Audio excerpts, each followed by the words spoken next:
It's Sunday night, 8 o'clock. Welcome to All Lacrosse Live. Happy St. Patrick's Day to all of you that are going to celebrate, which is all of you. You know, our screen is green. I am green. Behind me is green.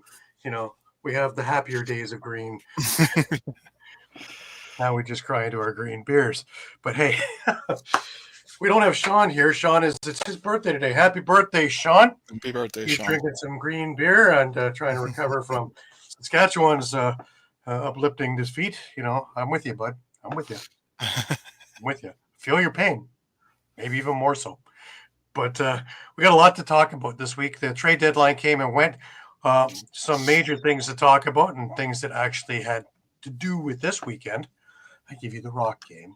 But anyways, we'll talk about that in a couple of minutes. But just a reminder that this show is brought to you live across Facebook, Twitter, YouTube, Twitch, and also Instagram Live.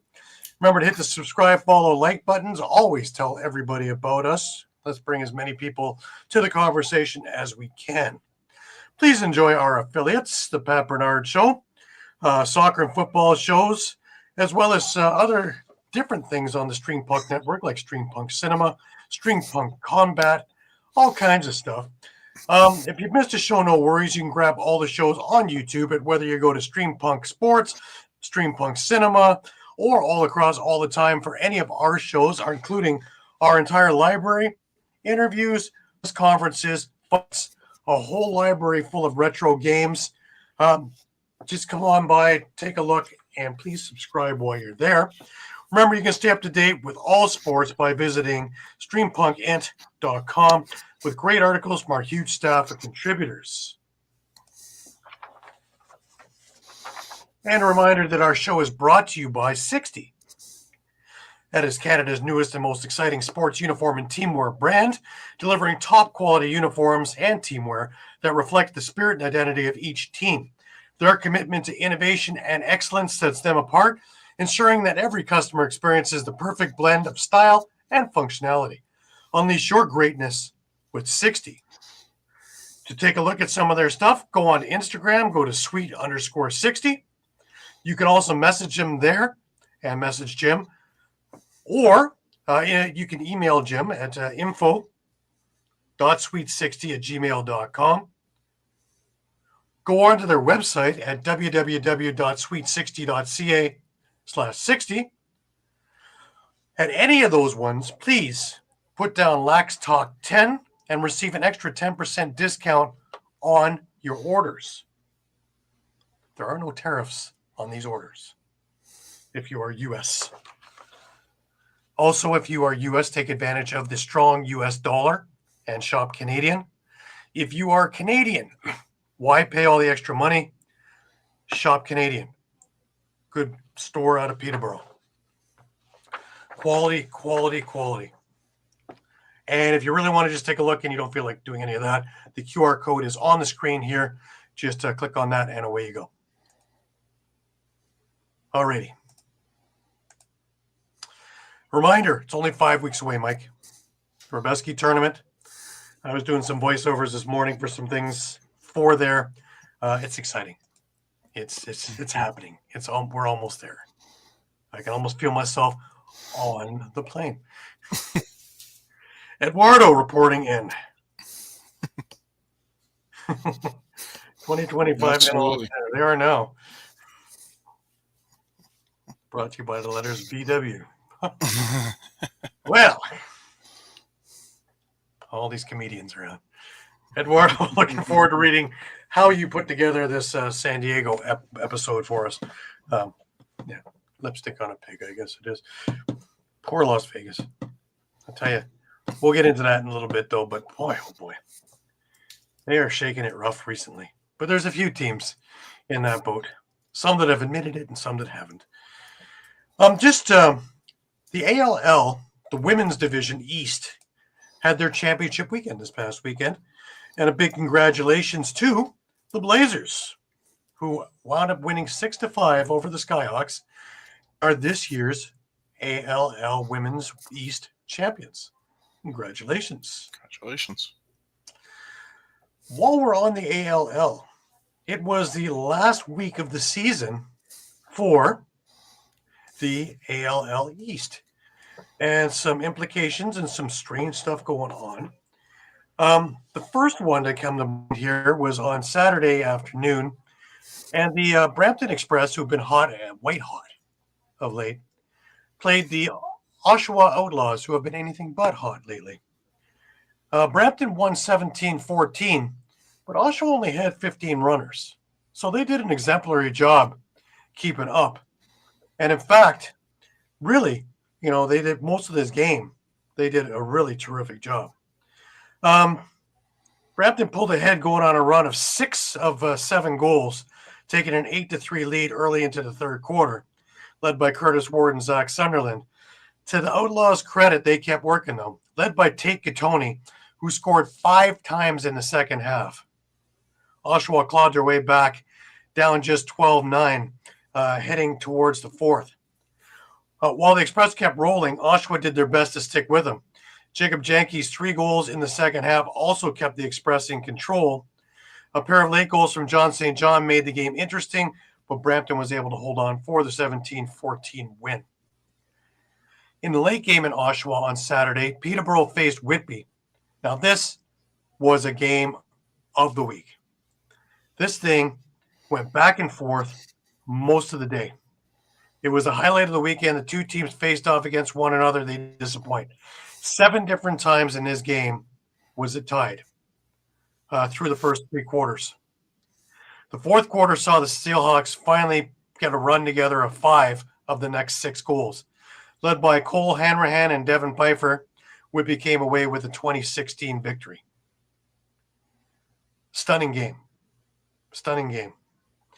The next one was at track in the afternoon yesterday. And Paris faced off against the Toronto Monarchs and another roller coaster game. Paris came away with an 11-10 victory, having to come from behind. The Monarchs, let's see, tied 1-1 through most of the first quarter. Tanner Buck gave Toronto the lead with 4 minutes left in the quarter. Paris all of a sudden came to life. They erupted for 4 goals in a span of 2 minutes and 39 seconds to end the first 5-2 ahead. The Monarchs' defense tightened up from that point on, not allowing the River Wolves to get on the board again until late in the third quarter. During that time, Toronto chipped away at that and tied the game. The last 20 minutes was back and forth. Paris jumped out with 3 goals in another 2 minutes and 9 seconds to take an 8-5 lead. Toronto stormed back with 5 of their own to regain a lead with just over 6 minutes left. Paris kept working, and soon they were rewarded. Noah Simonelli and Ty Argent scored just 32 seconds apart to tie the game. This was just 5 minutes left in the game, and Cayman Diabo then gave Paris the lead with 2 minutes, with 3 minutes left in the game. Monarchs pushed and tried and prodded, pulled their goalie, did everything, but Chase Cosgrove was solid in Paris nets, and they were able to come away with a squeaky 11-10 victory. Chase Cosgrove, by the way, was the first star in that game. We had one more game, and that was this afternoon. And, we had Oswego facing Six Nations over at the ILA. And we were just looking at this, Mike, and another one of these hard luck things for Oswego. Six Nations comes away with a 13-12 victory. Dusty Hill was the first star of the game for Six Nations in net. And that came down to the end because he locked the door tight. Because this game, again, it was back and forth all day long. In fact, with 6 minutes left in the game, Oswego was up 12-11. With 19 seconds left, Chayton King tied the game up for Six Nations. And 11 seconds later, Wes Whitlow won the game for Six Nations with 8 seconds left in the game. Another hard luck defeat for Oswego, but a lot of heart. Your final standings have Whitby in first place at 12-2, Brampton at second at 10-4, Paris at 8-6. Six Nations are in fourth I guess with the tiebreak over Peterborough because they both are sitting at 7-7. Toronto Monarchs are in 5th at 6-8. Oshawa at 4-10, and Oswego at 2-12, which make the first round matchups. And I haven't seen the schedule yet for when, but Oswego will be facing Whitby, Oshawa will be facing Brampton, Toronto will be facing Paris, and Six Nations will be facing Peterborough in that first round, one game elimination. Something tells me upsets are in the making here. This year's season, it seems as though one team just breaks away and then the other team comes back, and more times than not comes back to win. So buy a ticket. You will not be disappointed in arena lacrosse action. Out west, they resumed play, and we had a couple of games there. We had the Blackfish beating the Eagles 12-10. And at the moment, we have the Sea Spray ahead of the Grizzlies 6-4. Remember, West Coast time. So we have games coming up. Wednesday night, the Sea Spray play the Eagles. Thursday, the Grizzlies play the Blackfish. Next weekend, the Blackfish play Sea Spray on Saturday, as well as the Grizzlies playing the Eagles, all at the Langley Events Center. And that will end the ALL West season. Interesting stuff. Not a dull moment in any of these. And like I say, for a low price, you're going to catch NLL style action with a lot of guys that are either been there or going there. So get your butts over there. A couple of bits of news from MSL. Brampton is making some news. They have signed to their MSL squad Captain Connor McClelland. He's returning. Josh Medeiros, he's returning. And Robert Hudson, he's returning as well. Dan Teed has been busy bolstering up. They're not going to be a walking board for anybody this year. Thursday nights in Brampton in the summer, almost June. Exciting. I'm looking forward to the summer season. There are going to be a lot of really great players in the MSL again. So here we go. Yeah. And more games to watch doesn't hurt either. Yeah, 18 games instead of 12 makes more sense, doesn't it? Yeah, definitely. I'll be busy. That'll put me at over 100 games to recap this summer. 100 games to catch. Good thing I got 2 vehicles. Be putting lots of miles. A couple of milestones to talk about. Joe Ratzeritz, he has 500 career assists. That's incredible. He was a dynamo in this game, and we're going to have Pat Bernard on with the Wings Nest to discuss that game in a little bit. How about Connor Fields? First American to have 100 points in 3 straight seasons. That's excellent. Astounding. Just fantastic. He has certainly come into his own, as we already knew.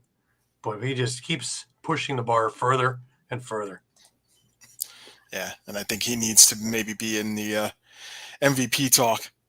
You know, I think so. He put up a great season last year and was kind of shut out of that conversation. Especially the way Rochester's playing now, and a good chunk of it's because of him.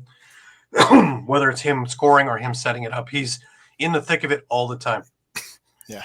Now, speaking of guys who do a lot of setting up, Rob Hellier, today's game, he had a monster game, but it got him over the 300 goal mark for his career. I still remember his first goal as a Toronto Rock and one of the young kids in the 2011 season, that championship year. Anyways, that covers all of that stuff. Well, I got you here, Mike. I know you're thrilled about this one. No, not at all. I'm thrilled about it too. We have a log jam here. There are 3 of us tied at first with 52 and 41 records now. The one of note is Pat. He was sitting alone in the basement by a long chunk. And he is now up in high society with Shawn and myself. Caden's made substantial gains as well. He's now 3 games above 500. Mike? Back where I belong. Right where you expected to be, right? But, It's a tough month. I've had a rough couple of weeks, let me tell you. But, I was the one who took Toronto out of sheer someone had to take them. And, I'd like to say, boy, oh boy, that was close. But, man, I think I was down 3-0 before the anthems were over. But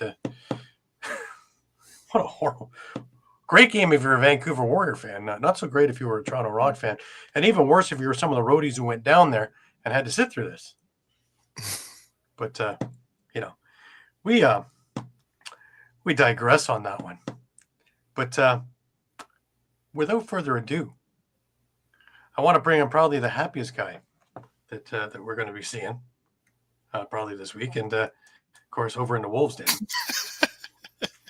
we have Caden joining us. Caden, how are you, sir? Kyle Jackson effect is live and truly well in all. Yeah, it is. Look at the smile on his face. I just 2 games, 4 goals, and it was, I think, he had 3 assists last night. So 4 goals, 4 assists, 8 points in 2 games for Jackson. And you still didn't understand really the significance of the trade when it happened. Are we getting a little more clarity? A little more clarity on this one? I mean, yeah, a little, just a little tiny bit. That's better. A little tiny bit. And then I was able to talk to Clarky on Friday pre-game, asking him, "Hey, what the whole thing with Peshko and that whole situation leading in the interview should be going up relatively soon, if it's not already up." And we talked about, how they love Longboat. They obviously love Travis. And I mean, he was obviously a big locker room guy, a lot of big time goals last season. But in a time where you can get a guy who's the 4th overall pick in Jonathan Peshko, and Ottawa says we can get him and we want Longboat, Clarky said this kind of has to be a thing, especially when the whole praise of John became adding that inside presence, adding that big body who's there to bring a little more pressure off of guys like Simmons, off of guys like Dyson, off of guys like Ty, off of guys like Ethan, and now off of guys like Kyle. And it's obviously a win out, make the playoffs, which isn't impossible, but obviously a tough test next week against Buffalo. However, the chance of looking forward to next season, because they're gonna have Kyle Jackson as the veteran for next season. They're gonna have Peshko in for a full season next year, plus any additions they make in the offseason. It's a saying of we're not out now, and we know we're not out now. And I mean, obviously that's the mindset, is that they're never out until it's actually crossed out. But now it's a look towards next season as well, is that we know we could be better. They know they can be better, and now they're just preparing more for next season. Makes a lot of sense. Now let's fast forward into the game, and let's talk a little bit about what happened. And I can't figure Georgia out myself. I can't. Every time I think that this is where they turn the corner, they put up a game like they just played, and for the life of me, I can't figure them out. I mean, Georgia was relentless, I will say. Something that even Albany attested to. I mean, Dyson, Clarky, and Dougie all mentioned it, that their offense was key. Their offense was high pressure in the first half. They were on fire, killing it. I mean, obviously going into half of the 9-7 lead proves that, but they're sitting there going into the third with no goals, dead silent. And you look at Georgia, I mean, throughout the night, 6 power play opportunities, and they go over. They put up a big old goose egg right on that board. I mean, when you're shutting down guys like Lyle and Miles Thompson, and Lyle only putting up 3 points in that last big stretch, that's huge. Huge, especially for the confidence of a team that has been struggling. And I asked Dyson about this after the game, that once those 3 goals went in, did it kind of feel like we were going back and reverting to games of old, where these teams go on a late run, they tie it up, we force to overtime for a late goal that's going to be heartbreaking. And they didn't have that in their mind. Over the past couple of weeks, Clarky has talked about them actually bringing in the sports psychologist to help them get their minds right, which is really good. I think, obviously, second year in the league for a lot of these guys, and this year after making the finals, a lot of expectations were put on them, and that could have weighed them down, I think. And that could be a reason why they're so low. I mean, obviously, a lot of high expectations to start out. They have to realize that there's still a lot soft. A lot of them are sophomores coming into the league. Right. I'm still amazed that the Thompsons really did next to nothing in this game comparative to what they've been doing lately. And the other one, of course, and Mike, you've alluded to it a lot, the Shane Jackson effect, or lack thereof. But Shane Jackson was hot again. He had 3 goals, 3 assists. He was one of the bright spots. But Miles, empty, nothing. And that just hasn't been happening because, like I've mentioned the last couple of weeks, when he's on, Miles, that takes all the pressure off everybody else on the floor. He draws so much attention between him and Lyle that Brian Cole has more room, Andrew Q has more room, Shane Jackson definitely has more room to work, and they've been putting in a lot of goals because of it. Jeremy Thompson getting just owned at the face-off dot didn't help either, because all those extra possessions that they normally would have, they didn't get. And you mentioned Shane Jackson and his 3 goals and 3 assists. I want to point out that he got that in the first half. So after he came into the second half, Albany shut him down completely. Mm-hmm. And I mean, everybody was shut down. Obviously, a scoreless third and a low-scoring fourth proves that. Yeah. I'm still wondering how smart does Colorado look? Because up to this point in this year, I really have seen Joey Capito being a non-factor for Georgia. He's been in there a little bit. I barely noticed him on the floor in Toronto. The only reason I noticed him here is he got a penalty. So injuries, age, both are starting to catch up. And it looks like Colorado was good to cut bait at the right time. Yep. And Georgia's trying to resurrect a transition game. Better a year too early than a year too late. What does that say about Georgia, though?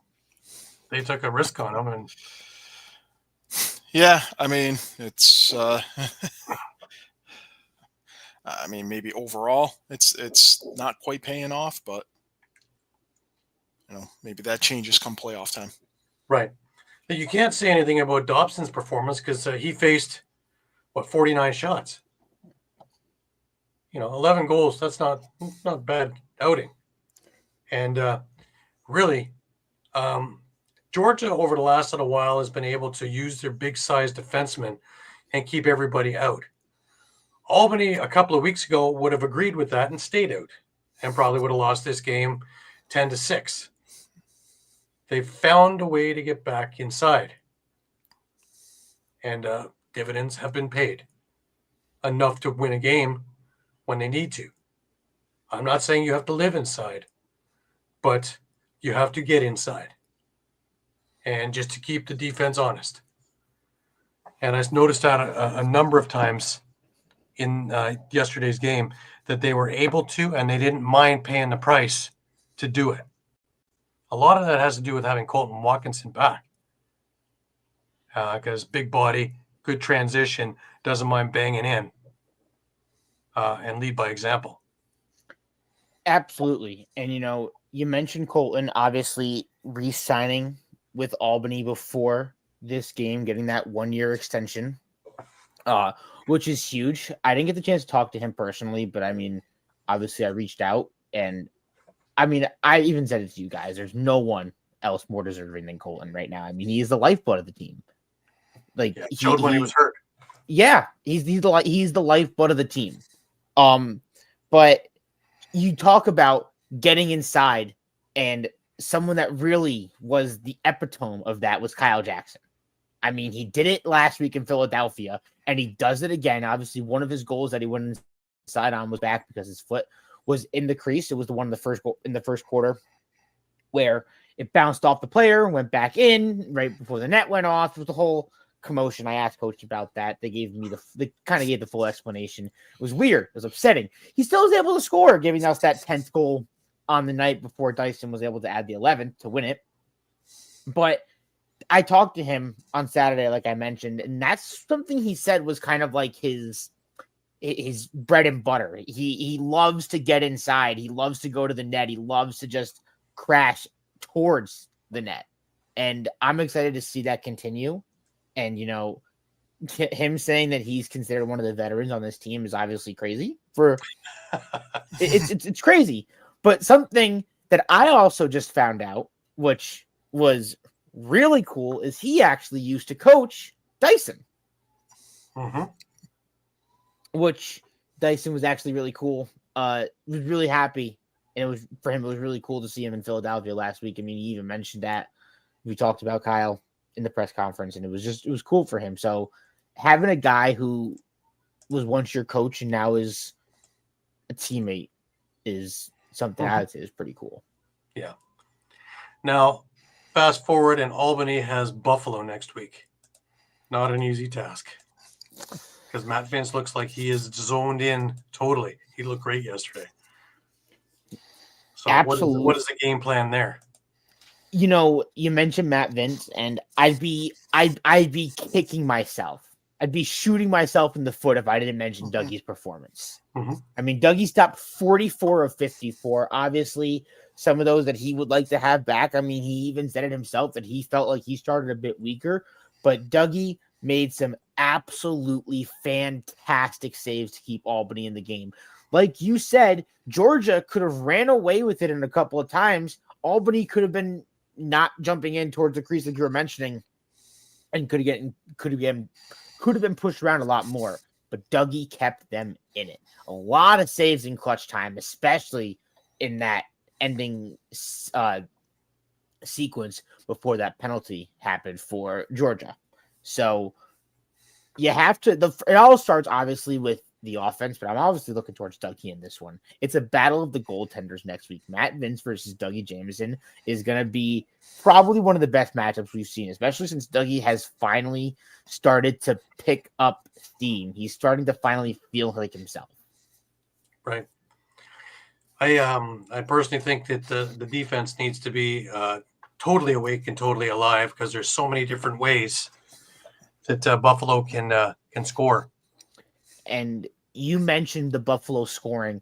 Obviously, Kyle Matz and Ron John being two of the big additions, and Matt scoring in his debut for Buffalo. I mean, I've seen it. I saw it all over Twitter. I can't remember exactly who said it, but they said that it feels like Matz has been in Buffalo for years. Matisse he's had a storied career, and he fits in beautifully with that system. And another tree that can go back coast to coast. So they have gazelles back there between McKay, Priolo, Matisse, and then you get shorter with Weiss. But Weiss will rip the boards right off the floor if he has to. That's a hell of a transition squad in there.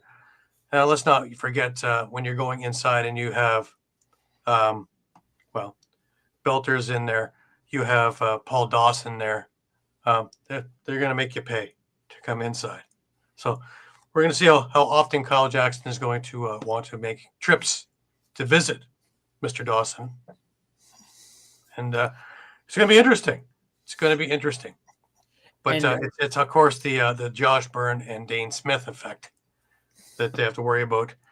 But after that, then there's the Chase Fraser, Chris Kluche, and of course the Hogan Nanakok factors in the process as well.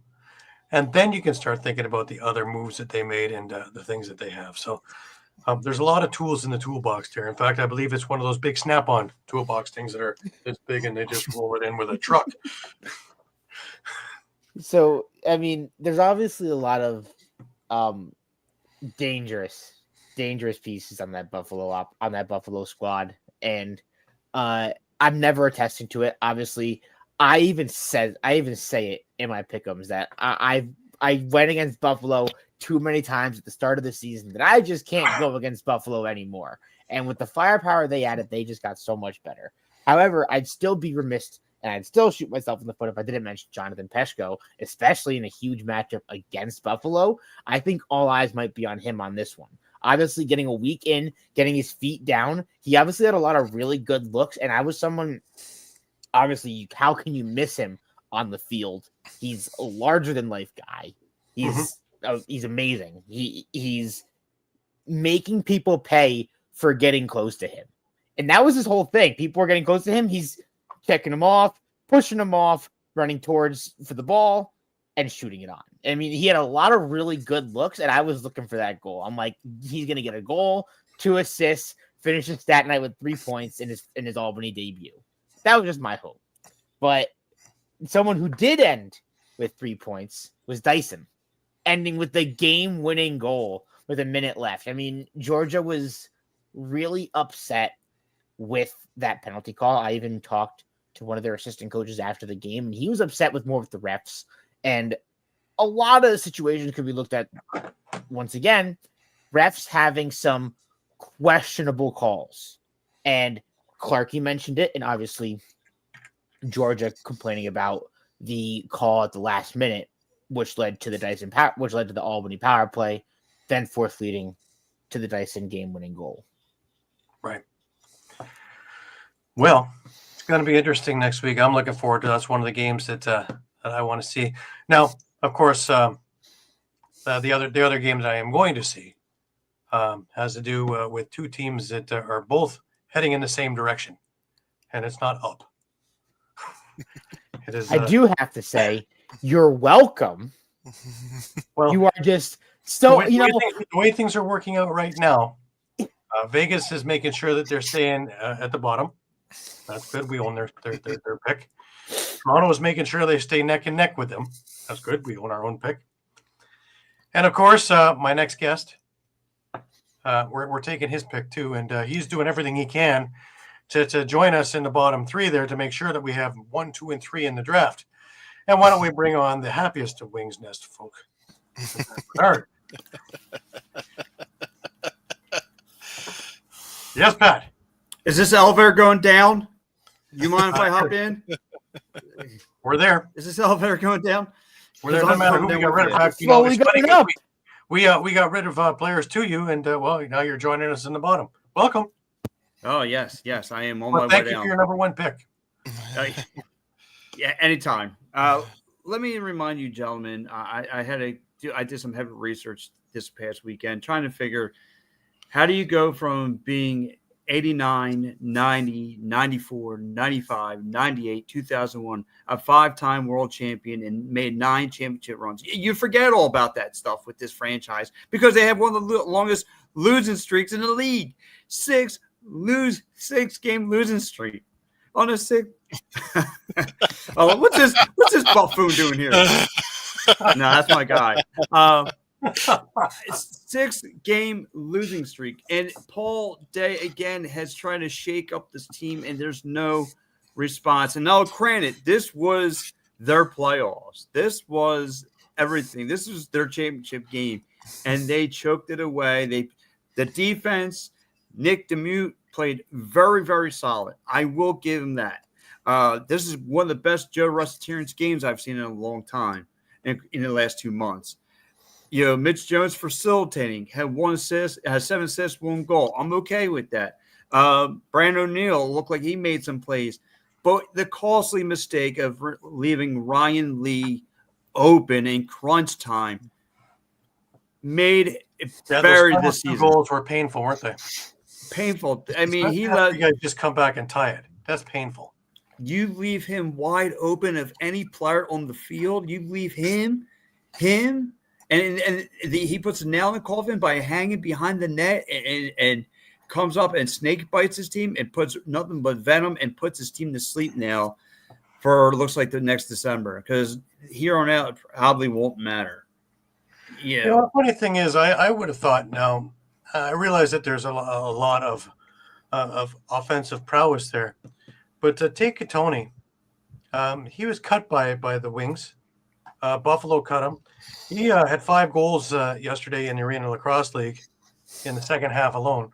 I'm sure he could help. Hey, listen. Yeah. I thought Winston was going to help. I thought they were going to grab fans out of the stands. I thought they were going to grab the janitor. I mean, anybody can help this team. It's a fire sale.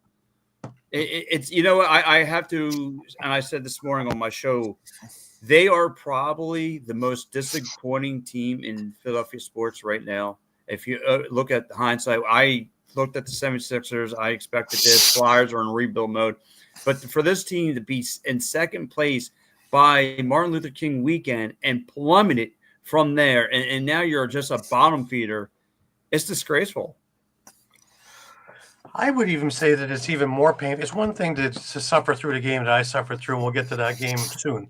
But in this game, Philadelphia gets themselves down. They're down 6-2. Then they give you life, and they put together 5 goals in a row, and Wells Fargo's going nutty cuckoo bananas again. And people are starting to celebrate. You know, the Yinglings are starting to pour. And here you are. And you're up 7-6. And then you had the tap off, and one more goal the rest of the way in 20 minutes of play. So, and with that being said, you know, just being there, watching the game, again, I got to credit the Colorado defense. They did something really, really great. They clogged up Broad Street. They were making sure that this Philadelphia Wings team was not coming down the lanes and scoring. So in the second half, right away, Philadelphia found ways to get to the net, making some plays. Phil Caputo has been aggressive. He's been making plays. All those guys were getting down low and starting to find some good execution in there as far as making their plays. But however, again, when Colorado made their adjustments, when the Mammoth made their adjustments and shut this team down and forced them to shoot from outside again, they had no answer. They had none. And 6 games losing streak, this causes, whether a head coach or assistant coach, this causes for a head to roll in that front office. I've seen it happen time and time again. I mean, a 6-game losing streak, it's time for a change. And it may, you know, again, Paul Day has done everything or significant. If it's not going to be a coaching change, it may have to be a big piece on the field that has to move on. I just find it funny is that the Philadelphia defense shut down Ryan Lee for the first half. And then then he came to life, but mostly in the fourth. But, you know, he started coming to life right from the start of the second half. Just a reminder, and not all is lost in Philadelphia, by the way. Just remember, Philadelphia Wings struggled against the Philadelphia Water Dog goalie. Keep that in mind. Keep that in mind. Good point. You know, so there's something to look towards the summer when you're, you know, because a Philadelphia Water Dog, that was great. Let's not forget that this Colorado team is short both Eli McLaughlin and Zed Williams as well. And Connor Kelly wasn't even on the field. And Connor Kelly. Yeah. So 3 of their biggest players. And then they're like, 3 of our biggest players are out. No problem. We'll just go to Ryan Lee. This is how they won a championship against Buffalo, for Christ's sake, a couple of years ago. All their top guys were out and next man up. They're used to this kind of a strike. Yeah. But and that's the problem we have there, Gary. It's you just nailed it on the head. There's certain teams that have standards of excellence, guys next man up, and there's seems to be there's no standards alone in the starting lineup. I mean, guys look like they're getting lost in the shuffle. And when you force Philly to shoot from the outside, other than Mitch Jones who can snipe it, and Joe Russell Terrence once he gets to his sweet spot, there's really no answer. There isn't, guys. And again, I love Blaze Reardon, but MIA, he's not a guy who's known to shoot from the outside. His playbook is to bulldoze his way down Broad Street to make his plays. That's his playbook. That's what he's in towards for. Now, like you said, maybe he has in the back of his mind a caution concern since the collarbone injury, and maybe that's why he's been eased up from going down low. It's possible, but looking ahead, of course, next week we got Philadelphia into Toronto. So of course we'll share ourselves a rock solid lager, and hopefully we'll be so abominated that no one will know what the score is, and it's possible both teams lose. Yeah, well, I was about to say, can I hold up a sign and say, I hope both teams lose? They have actually haven't played yeah. the game yet. This is where I maybe hold a little bit of optimism that maybe they still have a chance here. I mean, I don't think you can count them out, even though they're at 8 losses right now. We've been talking pretty much all season. 9-9 is probably going to get you in. 8-10 could get you in. You've got at Toronto, who's, that they're pretty much playing out the string at this point, and losing only helps their cause for next year. So, not that they're going to come in and just deliberately tank. But the following week, you're hosting Ottawa, who didn't look good at all this weekend. So, just there was a lot of that. 2 weeks from now, you could be 7-8. And then you've got your home and home with Georgia, who none of us can figure out right now. And that's honestly over the last couple of years has been one of the best rivalries in the NLL. And for you betting folk, just wait till I put my pick in. I'm just saying, get yourself a split in that home and home, and now all of a sudden you're 8-9, and then you're going to Vancouver, which is going to be a tall task now that they have CDB. But you think he'll make a difference? But I Muffler Mike, I love you, brother. But now it sounds good, but you've seen the movie Cliffhanger, right? Where they are on top of the mountain, but now they're hanging by like two pinkies, by their like two fingers. Now that's what the Philadelphia Wings are at. I mean, it's all a pipe dream now. You had it. They can't finish games. They don't know how to put their foot on the gas pedal and finish and close games out. Even when they were on the winning streak, they had a tough time closing games out. Going back to that Rush game, I mean, they escaped out of Saskatchewan by a nose hair. So, I mean, this is not pretty. This is just not a good time. And it's unfortunately, again, I mean, I've seen the ugliness of Paul Day steaming through the bottom of the Wells Fargo Center, all mad and angry. Saw him steam. I can only imagine there must be chairs and mirrors broken inside of his office right about now. I mean, this is just not what he designed. He designed a on paper a playoff caliber team, a championship caliber team, trying to get Philadelphia back, the Philadelphia Wings to a championship caliber team, and it's just never panned out on paper. Pat, I know I'm looking ahead a little bit, but hey, with Georgia, all you have to do is shut down the Thompson brothers. I mean, it's easy. It's way easier than it looks. I mean, come on, we did it last night. It's way easier. Yes, everything's easy on paper.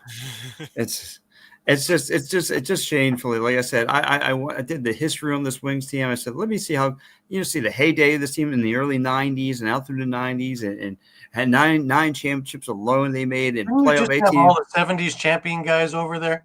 Yes, it just had alumni, and it meant nothing. It meant nothing. It meant like a team with heart, and they compared to a team with no heart, and that's what the team is right now. It has no heart. All my drinking buddies were there. Yeah, I'm sure John Grant Senior had to suit up. Yeah, it just drives you through a wall to see a franchise what it was and from what it is now go right down the toilet. It's a shame, and it's going to be a third year me covering this team.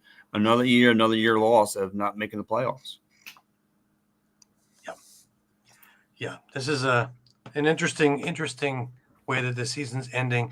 We have actually separated this thing between the haves and the have-nots now, and it's getting further and further apart as we're seeing this weekend with some of the scores. Because we had a couple of close games, but just a couple of close games after that, every one of these games were. Yeah. It's crazy. crazy. It's crazy because, like, you know, the Firewolves are making a comeback. Desert Dogs have some glamorous hope. You know, I'm watching the guys for, you know, now, like, the Firewolves have some. I mean it, and one of the other beat reporters, like, if anything, what the Wings do good is they give their opposing teams new life and want to make the playoffs. You know, I mean, that's what they do now. They give you guys practice. It becomes a live scrimmage for the opposing teams, and they get a cheesesteak at the end of it. So, it's embarrassing. Wait, whoa! I was Pete. supposed to get a cheesesteak. I didn't get that memo. Wait, hold on. Where did that come from? I want a cheesesteak now. Listen, this team plays. You'll get 2 next year. Yeah. What? I just Well, have you guys there too. You guys stole our lunch in both games, so I think that was enough. Yeah, but who is this guy in the corner there? It's the quietest guy I've seen now. Caden the mouse. Well, like, you know, I'm just enjoying the they hurt by birds. But my God, this is torment. You know what I mean? This is But I again, you know, poor Winston. He can't get a win on his birthday from this graceful team. Poor mascot. Just couldn't get anything going. And just like I said, it's going to ask big questions come summertime and what's going to happen. What changes are really going to take place here moving forward? I mean, one thing that it's gotten better for the Wings. I don't know. I want to say I don't want to butcher his name, but the face-off guy did a heck of a job this time. Go around, a heck of a job. That's where I will say I was happy with. It was with the face-off. That was. Yeah, Steve Delamonica. That was his NLL debut, and he took Tim Edwards to task. I'd say. I think he won about 50% of the faceoffs. So that's not too bad for a debut. So great way to make a debut. Yeah. Now on to me just hopping on the elevator. But I'm saying I think the kid had some injury problems prior to, but I'm like, where's he been this whole time? Where's he been? Interesting how this all happens now, though. But, I'm interested because, you know, there's a couple of teams, and Philadelphia is one of them. Is how many times can they reinvent themselves? You know, we've watched it with Ottawa, hence New York. We've watched it now how many times with Las Vegas? We're starting to get into the same boat again now here with Philadelphia, because this will be the third or the fourth time that they're going to reinvent themselves. Eventually, the fans will get restless on this. Well, that's why, you know, it's crazy to me. Like, they get like $1 ice cream night, $1 hot dog night, you know, this guy night, disco night, and how about let's go get a win night? How about that? Can we do that? Can we focus on that? 90s night, Marvel night, 80s night. You know, how about let's go get a win night, a W win? You know what I mean? That's what I care about. I always loved it when it was bring your dog to the game. Yes. Well, I'm there, so you know, I mean, it's crazy. Like, they don't have anything. You know, what's the selling point? Like, it's Mitch Jones, great. You got Brandon O'Neill, great. Joe Rustarian's great, but there's not even a real a name that's just blowing this world on fire. What's up, Nick? You know, I mean, personally, I loved Albany's Marvel Night. They sold 6,400, the highest in team history. But my second favorite night, for sure, is Beat Up Wings Night. Yes. Well, that's becoming an everyday gimme. That's my favorite night. Well, I'm looking forward to having some wings next Saturday. Yeah. Yes. Hey, listen, they come with cheesesteaks, right? That's what I'm talking about, Nicholas. God, yes, that's Brian. Brian Cole. Oh, okay, Brian. But it's an interesting little thing though about the reinventing though. How long can it go before everybody just says, "Come on, enough"? I get it. You know me, like I said last year, I harped on Paul Day, last year, but I feel bad because he really does have a passion for this team. He definitely is trying to bring it back to what lacrosse was in the early 90s, trying to bring it all back. And it's a shame when you try to build a product that's just on a day basis, just not there, not at all. And it's just it starts from the top on down. I mean, I don't know if this is an Ian Rubel. Again, I know he's a brand new head coach, but this is are these some of his flaws that he's calling on the field, or is it some of the assistant coaches? It's flaws. Are they not buying into their messages, or is it the players overall? Just this is where they fall apart. This is where they come up small. I mean, there's a lot of questions now. Again. Did anybody notice that Rubel had more marks on his face than his players? I actually got to see Ruben more. I got to see Ruben pull up to the building. So, well, I thought he was. He's a cop, so I imagine, his week job is a little more difficult than his weekend job. I think the wound on his nose, he took a cross check in practice or something like that. I think he was actually active in a drill and took a cross check from a player up high. So. Pat, you talk about the assistant coaches. Aaron, we're going to get to that game soon. We haven't gotten to it yet, so hang on tight with us. Pat, you talk about like the assistant coaches. Like, I know it's not as simple as what the Firewolves did. It's just like swap around the coaching staff. What's the harm of switching up offensive and defensive responsibilities for a game? Seeing what might click, what might not click. I mean, obviously, it worked for Albany in a very strong way. Their offense and their defense kind of completely were resparked. But you know what I'm talking about. I get you, Caden. But the problem is, if you do that, it's like and I'm with you. Listen, the season's lost as it is. You got to.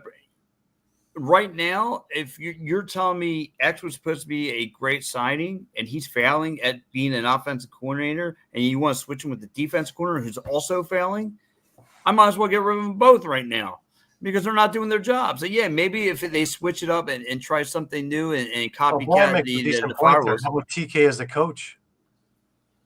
Kostiuk was a successful coach over in Panther City. Listen, yeah, he might know. Again, he might know how to get the best out of these guys. But again, it's just a shame. It's just like I said, if you switch up the coordinators, you might as well just get rid of them both because you could try to copycat what the Firewolves are trying to do, but it's not going to guarantee it's going to work. And it's just a shame. Just a brand new coaching staff get excited for, and you're off to the races and just. A collapse that this team just again is become part of the campus, and the bell's at 9.5 and it's about to hit 10 like next week if Ryan Kelly didn't make it hit 10 already. Right. Well, it's going to be interesting, Pat. I can't wait to see the Wings here in Toronto this coming Saturday. Yes. Superhero night over here, and we could use some. Yes, and it comes with wings. So just make sure. I'll get your comic book and wings. Have yourself a Rock City lager and kick back. Comes with lagers, rocks. Cheaper for you if you come here to drink this. It comes with wings, rocks, cheesesteaks, you name it. Anything but a W for the wings. So you don't have to worry about that. The buffet, yeah, exactly. There could be quite the buffet around here. It is going to be quite the buffet. No heart, no fight. Well, that means no win. No heart, no fight, no win. Yeah, but again, Brian, you're bringing up about open practice. Look, I could look good in open practice. I mean, me and my brother look good in open. When the Bolts are alive and real and from other teams, and you have to play some serious difference, and you got to figure out trying to make adjustments. This team can't make adjustments. They just can't. They just can't figure it out. There's no good team ball. And like I said, this was their best game that I've seen in a long time from the goaltender, from the defense. I mean, Nick DeMute was really solid between the pipes. But two costly mistakes, leaving Ryan Kelly, a playmaker, open on a couple of occasions. Did it for you? Did it in? Yeah. You know what I mean? The Mammoths have just ate up wings and pooping them out come December because that's the last time a relevant lacrosse will be around. All righty. We're gonna move on. Pat, thank you very much. See you guys. We'll check you out always next good. week. Where am I in the standings? How bad I do? Oh, you have now moved up to the front with us. Above 500. Let's go. I'm out of the basement.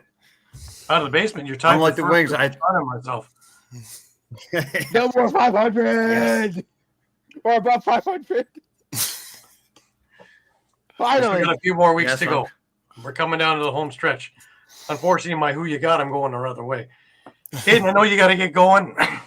I appreciate everything. I'm so glad that your week is going to go great. You know, Kyle Jackson my effect. heart warms for you.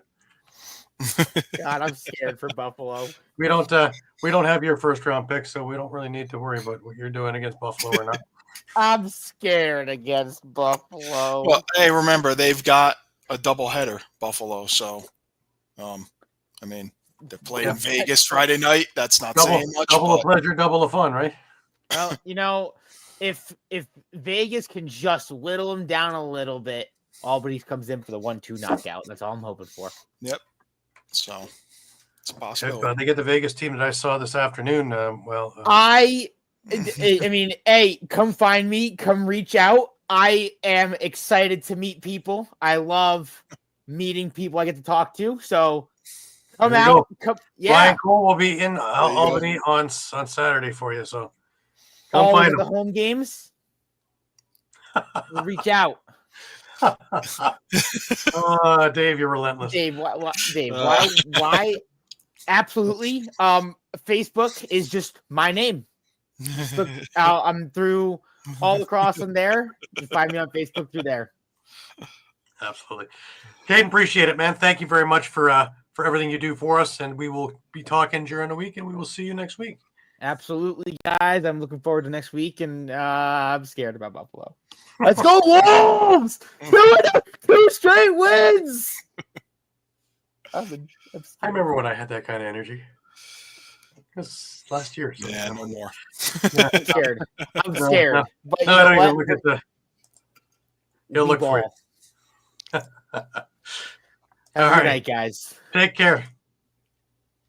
Alrighty, and that was Caden with the Wolves then. Well, Mike, the Del Bianco trade. Let's talk about that for a second before we start going into things that make me cry. Kristen Del Bianco, the long-awaited trade over to Vancouver that we all knew was coming at some point, and the Roughnecks in return got Brendan Laity, first-round pick in the 2025 draft, second-round pick in the 2025 draft, and a first-round pick in the 2026 draft. I'd say they did pretty good in that. They got their first-round pick back that they gave Toronto. So, yeah. Now, what's not listed there is I think both sides there are future considerations as part of this deal. So, so that deal may not be quote unquote done yet or completed. right. Sounds like.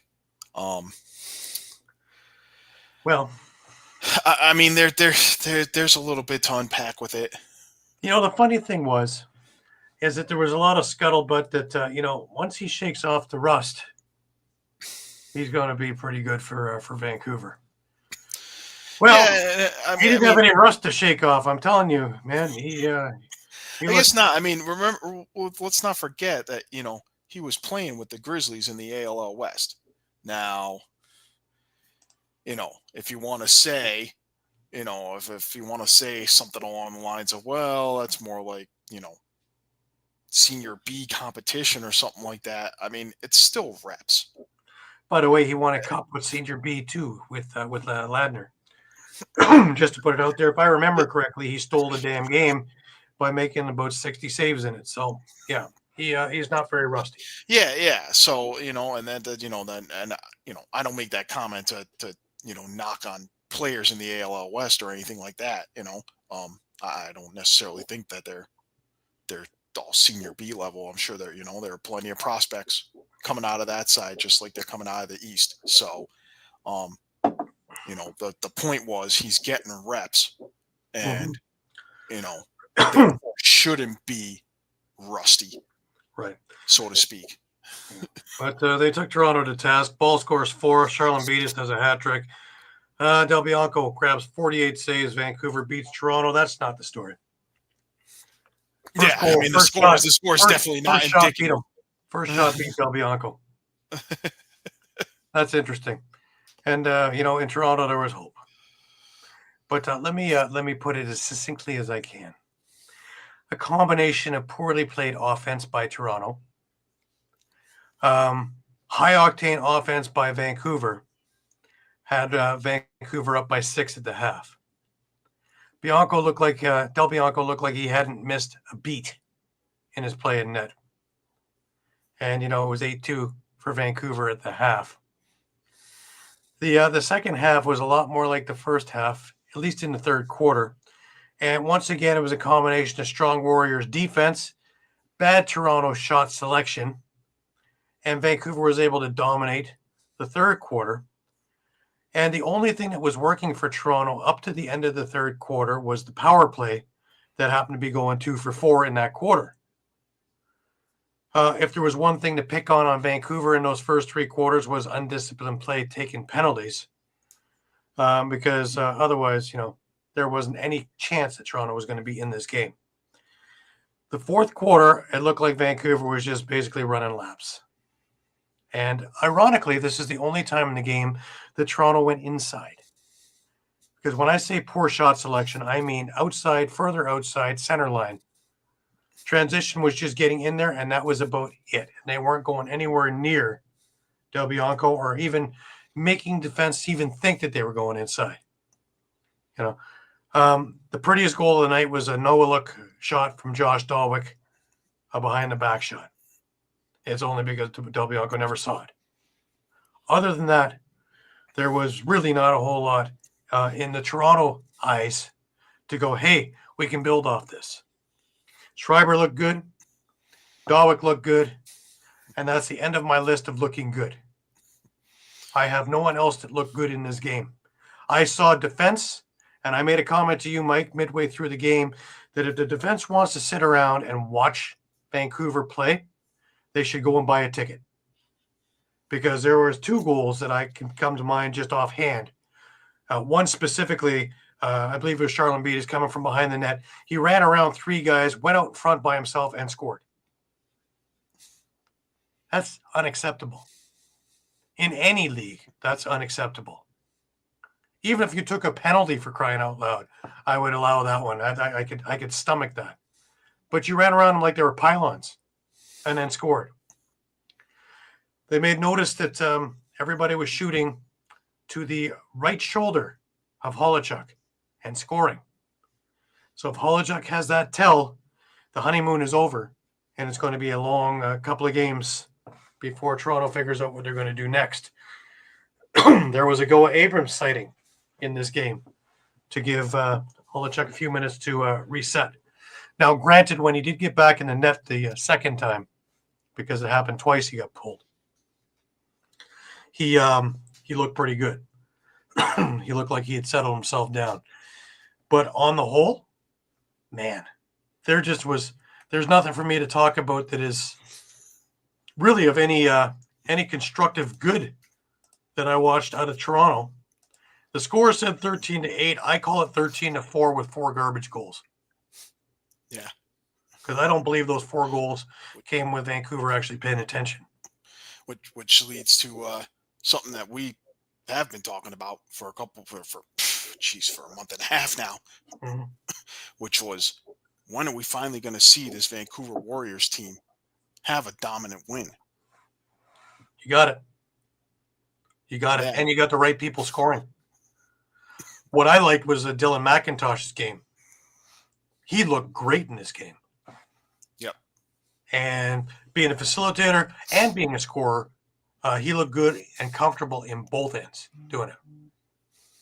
And if he's going to be in that zone, that's just another weapon for Malowski to use with McMahon. And look out. And wasn't the defense zoned in? Every time Rob Williams had a little meeting with him when the camera zoomed over there, these guys the antennas were up. Everybody on that Vancouver defense was zoned in, listening exactly what to do. And for the most part, I would say if they missed any assignments, they didn't miss many at all. They looked stalwart in this game. Yeah, and going back to McIntosh for a sec.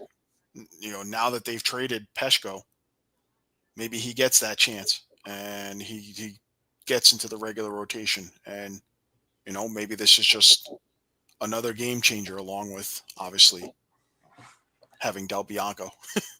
Well, we talked about the Del Bianco factor in net, but really it only took a quarter. Really, it didn't even take that. It took about 3 minutes. And that pass that he hit, a moving Brett Mitski, who looked like he was Gary Gait going down the floor and scoring. First of all, threading the needle. It was a perfect. If it was a Peyton Manning or a Tom Brady pass, if it was the NFL, it was stunning. And boom, Mitski goal. And of course, Mitski's known for his scoring prowess. I think that's his third goal in about 20 years. So, he's not going to miss when he gets that too. And wow. But yeah, But more a couple of times. I mean, all you can do when you look at that is, hey, more to come. He's a sixth defenseman out there. How many times was out his net getting the loose balls in the corner and passing it up the floor? Yep. More times than not. He looked comfortable could be in the nets. And on the other side, Toronto just looked clueless. They just, the week earlier against Halifax, they surprised me how well they came out. This is what I expected in Halifax, to tell you the truth. And then I got lulled into fake security with that game, and I picked Toronto. I figured that they would give Vancouver a game. And, man, it's like shooting outside against Matt Vince in the playoffs. How well did that work? How many playoff games has Toronto beaten Buffalo lately, shooting from the outside on Matt Vince? Let me count that. Oh, yes, that's 0. Shooting from the outside or further against Christian Del Bianco. How will that work? 0. We're figuring it out here. Surely somebody's figured it out over there. It's either pay the price or let's let somebody else pay the price, because this isn't going to cut it. Doesn't matter who you put in there. If nobody's going inside, you can have Gate and you can have John Grant Jr. If they're all going to shoot from the outside, you know what's going to happen? L. You're not going to beat these goalies, world-class top goalies, like a Dylan Ward, like a Matt Vince, like a Christian Del Bianco. It just isn't going to happen. You're not going to beat them. As soon as we get that through our heads, maybe we can get something done. Yeah, I don't know. Honestly, I say I was on him last week for winning because it's like you can't even tank correctly. But at least, guys are fighting for jobs. Fight for jobs. Show me something. I saw nothing in this game. Nothing. I can usually find something half full instead of half empty. And I really had a really difficult time, other than I could say special teams look pretty good. And Dawick has proved that he is going to be a bona fide star in this league. Not just the owner's son. And teamed up with Schreiber. Also Nate Grennan. He showed all kinds of guts and charisma. Didn't translate into goals, but he showed all kinds of guts. I like the one time going past Subak, and Subak gave him a shove, and Grennan's the first one to stop and go, huh? Yeah. There's a height difference of. Yeah. But that didn't stop anything. I love his, his moxie, if for a better word. But I need more of it. I want to see other players too.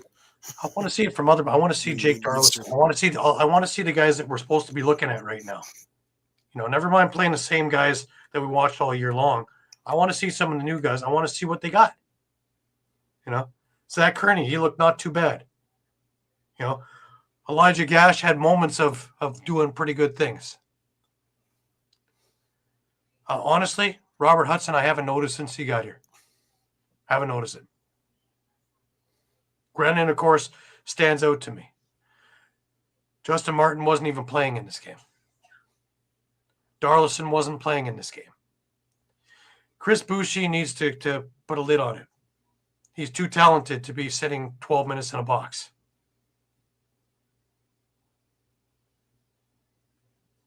Little things that, if you want heart, Brad Cree worked all night long in the fire hall and hopped on the morning flight to meet up with the team so he could play that night.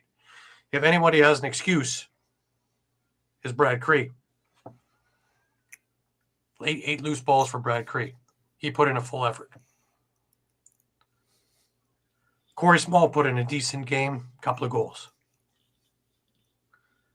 It stops there. Something's just not right. Erlin on the dot, man, 16 out of 25. Had a good day on the dot. And then they did nothing after that. Yeah, which I guess, that's commendable against Stathakis the way he's played this year. Yep. So. Yep. And Stathakis was having his way at the beginning, and Erlin changed that around quickly. The Toronto Rock power play 3 for 5. Warriors 1 for 3. So if there's something, special teams is still okay. I just wonder. Dan Craig had quietly had 3 assists. And I say quietly because I really didn't notice him on the floor. But I've been saying that most of the year. I really haven't noticed him on the floor. And he's a big body. And he likes to go inside. So I'm wondering, why is he not going inside? Why are we going again? How many times did I see this? They missed the passes to behind the net for the dunk from behind the net. This is the new love, is throw it behind and dunk from behind. Is it because we have no originality to score from in front? I'm watching that every game. Teams are starting to get the antidote to it. They keep a defenseman on the back line. So when you dive into his legs. You're not making it far enough that you can get to. Hence, we don't see many of those goals anymore. I don't know. I'd like to say that there's something positive I see. And, I look at what's upcoming. And, yeah, there's 3 draft picks. And I've talked to you about it before. Also, Sam English, who was a first-round draft pick last year, that's going to be coming. So, in essence, you have 4 first-round picks coming. We got a lot of talent on the Rock team. Am I off board saying maybe the coaching needs to be refreshed? I know it won't happen because they're all tied in together in day-to-day activities with the track and with a few other things. So, but should that be looked upon? I think it should be on the table. Given the recent. Even the recent playoffs, I don't see many adjustments happening. When things are bad at the half, they're not usually better in the second half. If anything, it's the other way around. When things are good in the first half, the other team's making the adjustments and Toronto isn't, which is something that wasn't in the past. So I'm a little bit at a loss on this. Excuses at the beginning were injuries. There's not really any injuries right now that are coming back this year. Right. So what's left for the, to pull out of your pocket saying, well, this isn't working and that isn't working. On the other hand, what a resurgence in Vancouver. I think it was a bit of both, Aaron. I think it was a Rock issue, a lot of it because of the shot selection, and they made an already spectacular goalie look even more out of this world. But I think Vancouver had the right defensive scheme on how to stop it, and I think that having Del Bianco in there as a 6th defenseman, having a guy who's picking up as many loose balls as some of your other vacuum cleaners, dead on passing, and solid in net. And all of a sudden, they're a lot freer to do a whole lot more wheeling and dealing. They're not so worried about getting caught in transition. They're not worried about being a little bit more coming out and challenging shooters because they know Del Bianco's going to make the save. If anything, he wants them outside so he can see it and get on their hands. And you saw that. Shots going high, shots going wide because of that. And eventually, the little bit of going inside, they stopped altogether. And I like I told you all before, is I don't count the fourth because I think that Vancouver really mailed it in and just tried to get out of there without taking any dumb penalties. And, it was already getting chippy. And Toronto scored 4. But really, if it was the same venom, the same, intensity as the first 3 quarters, I don't think they get four goals in that quarter. Draft picks will rebuild a brand, but when the thinking at the top isn't great, I'm not sure. You can put Gary Gate and Paul Gate in their prime with John Grant, and if the message and the planning isn't right, you're not hoisting any cups. Yeah, I got pissed is one thing. I'm more disappointed. What I'm saying because none of us at this point are expecting much from it. You already traded things, and you've already made the statement that you were sellers. I want to see the young guys. I want to see what we have that's sitting in the press box, that is sitting on the practice squad. I want to see if they belong on the team, or do we have to be drafting for that? And where we need to plug up the leaks in the boat, or do we already have the plugs and now we can go for something else? I'm not convinced about goaltending, tell you the truth. Honestly. Even if they re-sign Nick Rose, I don't think he's wowing them in Calgary right now. Yeah, he beat the Bandits. But 2 out of 3 are L's. So, but, Holochuk won his first one, and then this one, he didn't look that great. Go Abrams is not the answer. They just re-signed Sam Haynes, who they cut from the practice squad before. So are they starting to chase around looking? And you all know that you build from the back out. Toronto's got a great defense. Even by losing Corbeil, Desnu, they still have a solid defense. However, what I saw in this game with guys standing around, that's unacceptable. That just can't be acceptable anywhere. Yeah, I mean, I agree. This might be a tough answer to your question about whether they have the pieces. I'm tempted to say yes, because if not, there was speculation about Cree being traded, among other guys. Mm-hmm. And I'm probably going to get flogged for this one, but we just talked about, get rid of a guy a year early rather than a year late.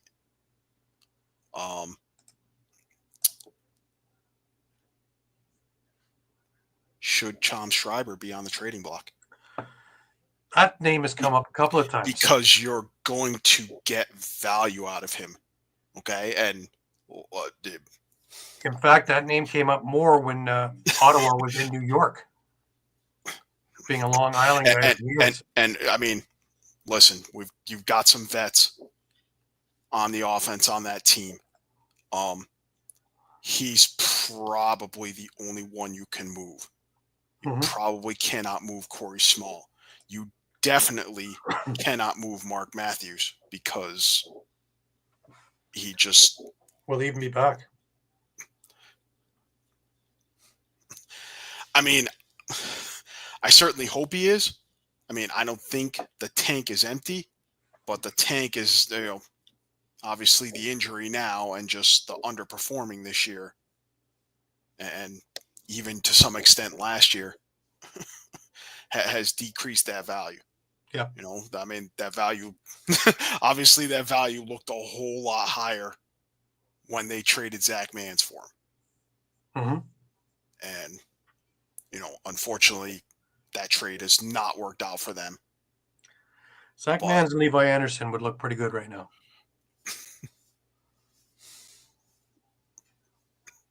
But here's the other one, Brian Cameron. Where is he? I haven't seen him in games either. Is he not still injured? I don't think so. I'm pretty sure he came off the IR. I'd have to look that up, but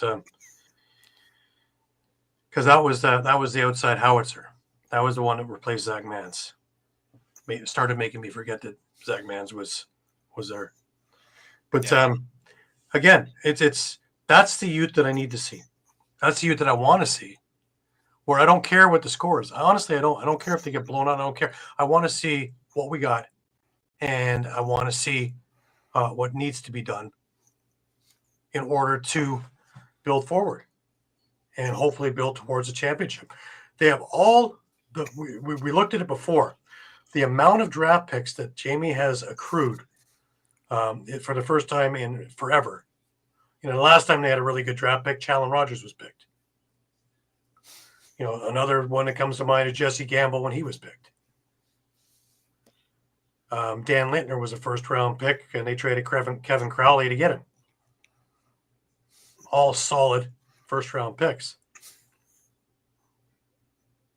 The last time that they had a couple of really good first-round picks, Garrett Billings and Stephon LeBlanc came on there, and they won a championship in the second year. Should have won it in both years, 1 and 2. So it's very possible. Going back to Dan Lintner for a sec. Mm-hmm. Yeah. Why are they not signing him? Is he not a free agent right now? Yeah. Why isn't anybody signing him? Don't you find it a little odd? It's obvious something to do outside of lacrosse. I mean, it must be.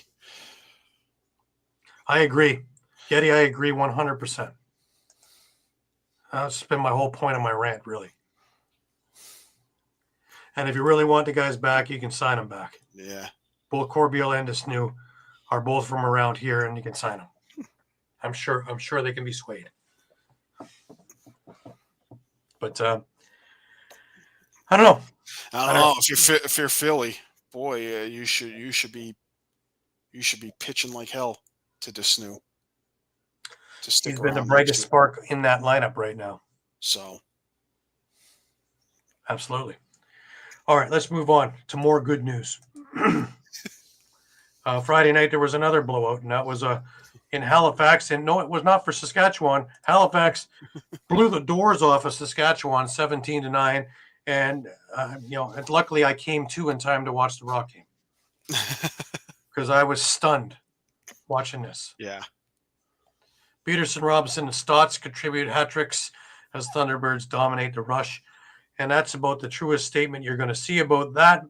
And, of course, my first thing to you, Mike, is how important is Randy Stotts to this lineup? He's not in the lineup, and the Rock have their way with Halifax. He comes back, and they not only beat Saskatchewan, but they manhandle Saskatchewan. Yeah, he's definitely an important cog. Jammer as well. So yeah, Jammer's looked. He looks 10 years younger than he has been looking this year. Amazing when you don't have injuries, how good you can look. But when you have someone like Peterson in there as well, this is it's funny, right? The last few years where they have underperformed, this is what they've been looking for in that team. And they got it now when they changed things around and we're in this rebuild mode.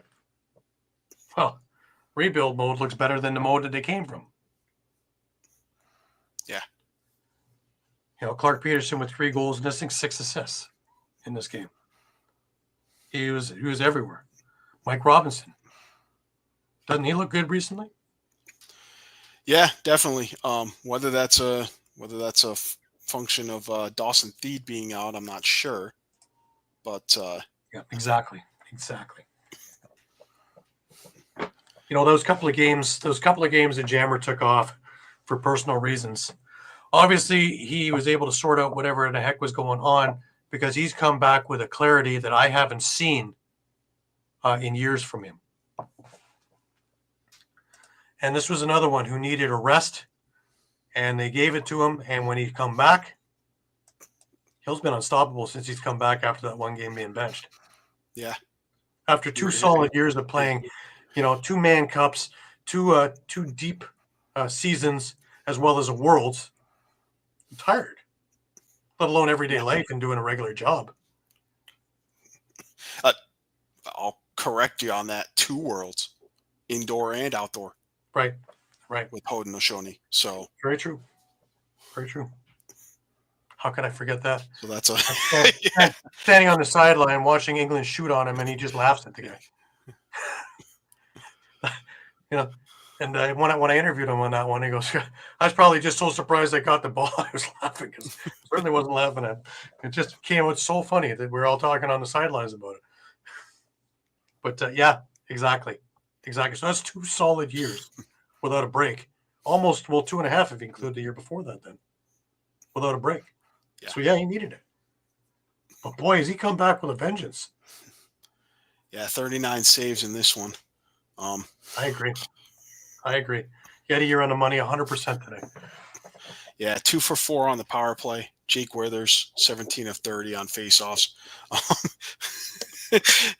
Jake Withers is over 2,000 faceoff wins already. And what's he in, like, year 7 of his career? Yeah. Yeah, he's a phenom. When I was talking with Jeff Snyder a couple of weeks ago, interviewing him, and I had brought up that the guy that most likely that reminds me of him is Withers, just because of his prowess, his strength, his mean streak, and his being able to score off the face-off. It was a no-brainer. And Jeff looked at me and goes, thank you for the compliment. I don't know if Withers would be so happy with the compliment, but because they played together in Netanya, right? They were still on the Canadian field team in 2018. But yeah, he's just something else, isn't he? Yeah. Yeah, I figure he'll have that record in 5 years, basically. I think so. Locked up. But let's go for something even more interesting, Mike. Let's find something that was positive about the Saskatchewan performance. Oof. I know I had to try and do it with Toronto. Definitely wasn't the power play. I came up with special teams at Toronto. I don't even have that here. Yeah, they were 0 for 4 on the power play. So, and we've heard plenty about those woes from Shawn over the course of the season. Mm-hmm. 36 total saves between Chiliano and Kostiuk. And both guys didn't look good. Both guys did not look good. Yeah, I mean, 9 goals overall. 2 of them are from Adam J. So that's definitely not anything to be to build off of. Clark Walter, a pair of goals and an assist. But I mean, Keenan, Church, Shanks, Haley, 1 goal apiece each.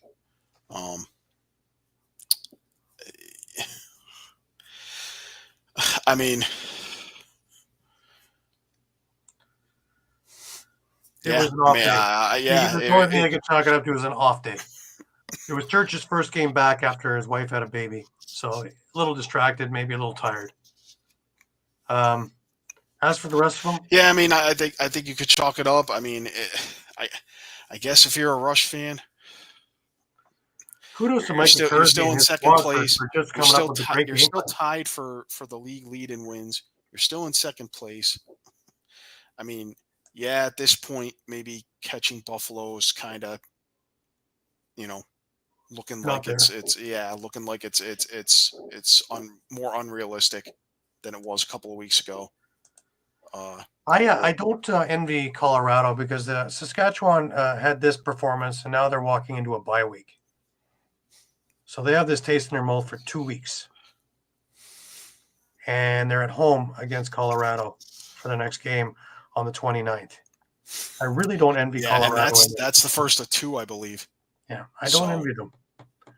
I just have a feeling that if they didn't already have a chip on their shoulder because everybody's talked about the easy schedule they've had and whatever nonsense that people are going on about, I think the Saskatchewan has played real well this year. Yeah, and I'll take a second on that. It's not nonsense. Everyone plays everyone. Yeah. I like the sheer stupidity of where this idea is coming from. It's been stale for a month and a half now. Mm-hmm. And just, anybody talking about how bad Buffalo is doing after they lost to Calgary last week? No. So what are we going to be talking about with Saskatchewan? Off week. Simple. Yeah, and it's continuous from certain people. So, and you know what? You look pretty foolish moving the goal. Pretty foolish moving the goalposts. When it's week 21 and they have played everyone, and they're, let's say, 13-5. Mm-hmm. What's your excuse at that point? It's not the Rush's fault that teams they played were sub 500 at the time they played them. That's not Saskatchewan's problem. If it stayed the way it was now, the first round battle I would buy a ticket to, because it would be Saskatchewan against Rochester. And Rochester will be looking for some vengeance because I think Sask was 2-0 against them this year. Mm-hmm. Or do they have another game still to play against them? I don't think so. I don't think they do. But no, they were 2-0 against Rochester this year. So Buffalo and Calgary, we've seen that twice in 2 weeks, and that would be the first round matchup if the playoffs were today. Colorado and San Diego. How about Halifax and Georgia? Yeah, and I don't believe that have the two of them played each other this year yet. I think that's still a game to come. That's still coming. Halifax and Georgia. Right. Well, that one would just be for who gets the home floor. Yeah. But that's it in a nutshell. Now Vancouver's on chomping at the bit, but the next bunch of teams are all going in the wrong direction. 10 through 14. Well, maybe Albany's starting to work their way upward, but barring a miracle, they can't miss out now. They have to win everything. I don't think they have time. Not for nothing, but if I were San Diego, I might be worried about that home and home to finish off your season with them. Let's not forget that this is the team that put San Diego out to get to the finals last year. Right. So. All righty. We got still 3 more games to go, Mike. Yeah. I'll guess we'll move on to Buffalo and Calgary since we're talking about that. Sure. Obviously the back end of a home and home in consecutive weeks. Buffalo not happy about the showing in Banditland the week before. We'll say it. They were embarrassed in Banditland. Sock trick from Curtis Dixon and hat tricks from 3 other guys. Right. And Matt Vince looked bad. Yep. 17 goals let up. Bad. And a lot of them looked terrible. They were not typical Matt Vince, beat them wherever. But yeah. Curtis Dixon scored 3 goals the exact same way last week. Just moving into the middle and toward the restraining line and whipping sidearm shots and had Vince completely fooled. And all these shots were going through 2 to 4 Bandit players making their way to the net. But he did well. He definitely turned it around. He made everybody talk this week again, only if for something else. Yeah, 44 saves, only 6 goals allowed. Josh Byrne, a hat trick, 3 assists. Kyle Buchanan, a hat trick, 2 assists. Chase Fraser, 2 goals. Kyle Matisse, first game with the team, he gets a goal. Dane Smith held out of the net, but 4 more assists for him. If there's one bad takeaway, maybe for Buffalo, 0 for 2 on the power play. That certainly certainly is going to be a sore spot for them.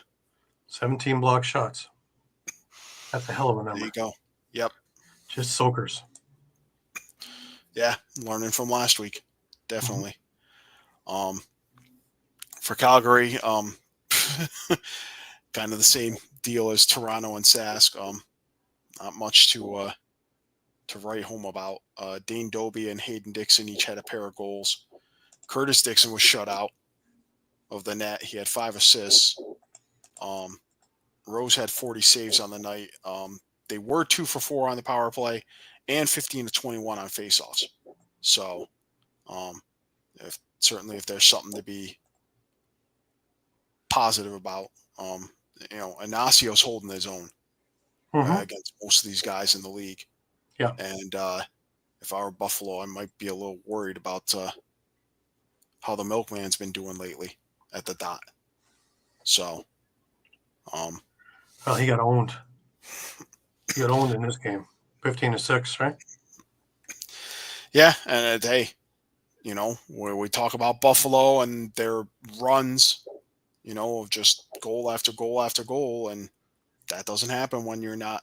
That doesn't necessarily happen when you're not winning the ensuing faceoff after each goal. Right. So, where Buffalo cleaned themselves up a little bit is they didn't take near as many penalties as they have recently, but still 4 penalties they took, and Calgary capitalized on 2. Calgary only went to the box twice. That's still something Buffalo needs to work on. Definitely. So, there you go. Maybe you should try some energy drinks. Yeah, I mean, 10-2, so now they're tied in the win column with Sask. They're still on top on percentage points. But you've got 6 games over the last 5 weeks here. So, starting with this doubleheader. So you've got to host Las Vegas, and then you're going to Albany the next night. So, well, they've had tougher weekends. That's they have, but I think that second game should not be taken lightly. Right. So, well, the team that scares me the most in this league right now is Rochester. And this is the 3rd week in a row where they have just absolutely destroyed their opponent. And this one was the worst one yet. 18-8. Fields with 5 goals, 5 assists. Teats got 2 goals, 4 assists in this thing. But 4th straight win for the Nighthawks. Unbelievable. Yeah, Bandits have a couple of injuries, Matt Spanger and Robinson. But other than that, they're healthy. And the moves that they made more than made up for those injuries. Shoring up, yep. So they're pretty deep now too, which is one thing we talked about before. The 12 games in 10 weeks with no buys, how to get through it. Well, they're looking pretty good. They're about halfway through it now, and they look stronger than they did when they started. So, but getting back to the Rochester thing, what can you say about this Rochester team? They have about 2 minutes of a game where you wonder, and then they're the ones with the big runs now. It happened in this game too. Ottawa got up 2-1, a few minutes into the game, and then Fields, Waters, boom, boom, boom, boom. McConvey, another Fields goal, and it's 7-2, and this game's over before it starts. But watching them throw it around the floor now, and it's wild to watch all this movement, inside, outside. It doesn't matter. And they're all working well. They're all on the same wavelength with one another. This is what we were talking about before the season started. That's why I picked them for a playoff spot, because I thought that they had a lot of talent, and they really underperformed beginning of the year. A big thing also was Hartley being hurt. Well, he's looked sensational since he's been back. Yeah. 49 saves in this. And they have those big bodies too. Waters, McConvey, Ryan Smith, that'll all get inside too. Mm-hmm. They can all shoot from outside, but they can all get inside too, and do damage. close up on the doorstep of the crease. Right.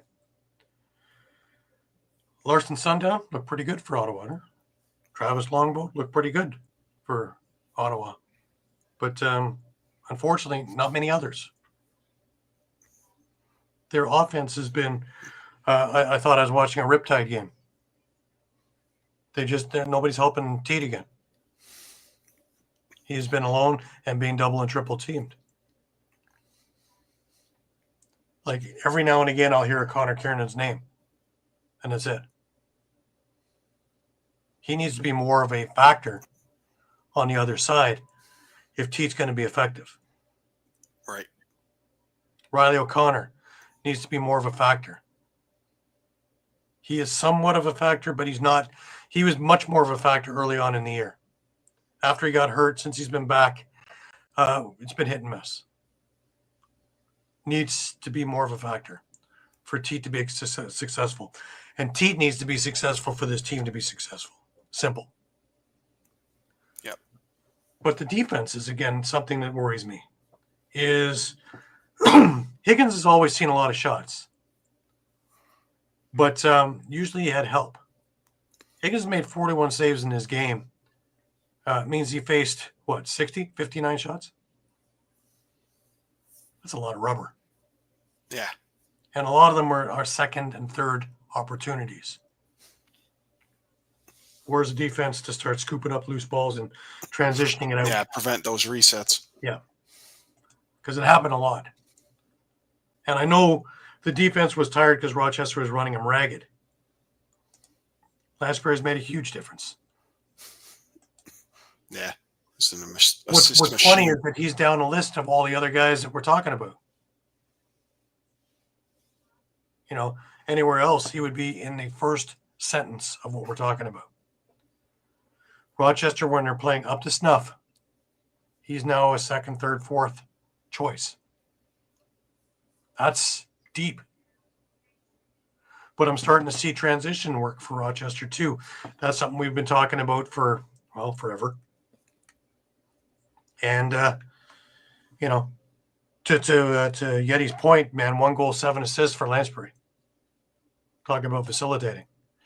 But Chad Tutton, 2 transition goals in this game. I don't remember the last time. He was with Georgia the last time I seen him do that kind of thing. Yep. You know, Matt Gilray with a goal and assist. Also 8 loose balls. So these guys are all in on it. You know, Tyler Biles even adding an assist as well as just muscle. Everybody's in on it.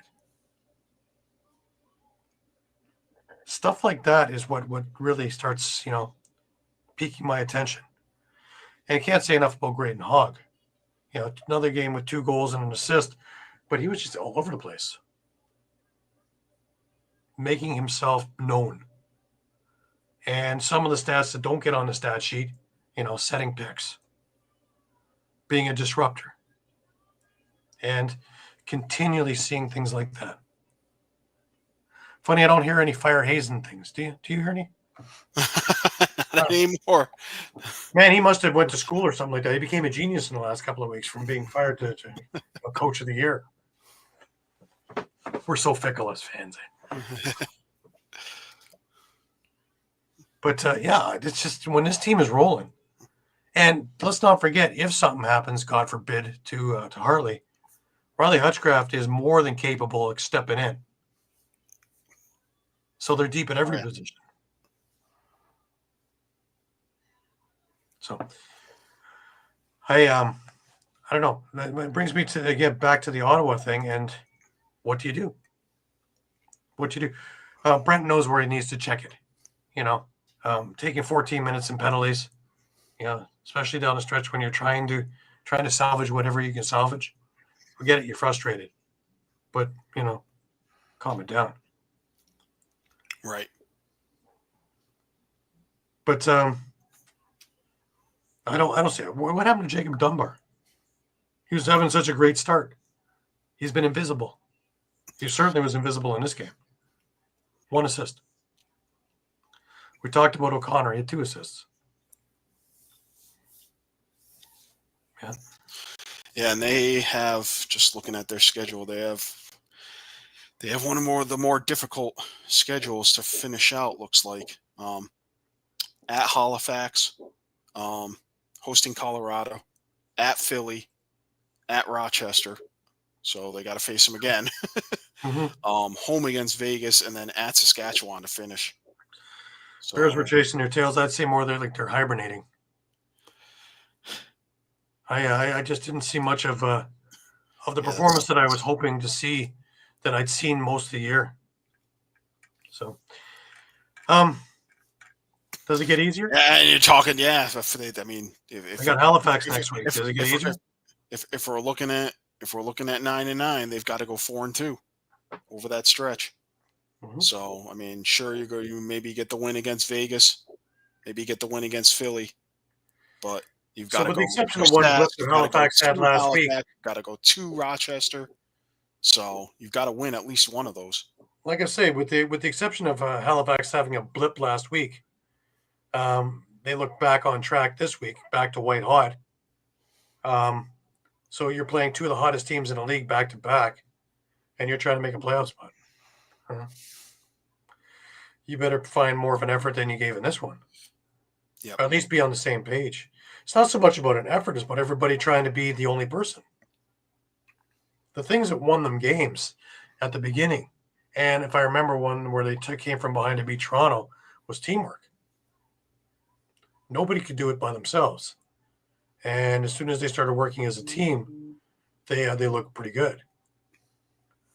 They've gone away from this again. So, it's time for them to get on the same page and see what they got. Because this isn't going to get them anywhere. All right, we got one more game to talk about, and that happened this afternoon. Wow. Wow. Yeah. You didn't need to hear the anthem. It was over when you walked in the gate. Well, yeah. With ticket in hand. 20-11, and even that was flattering compared to what the stuff that I watched. Yeah, I mean this was 7-1 after one quarter, and it was a Rob Hellier show for the first half anyway. Even worse at halftime. Rob Hellier already had a sock trick at halftime.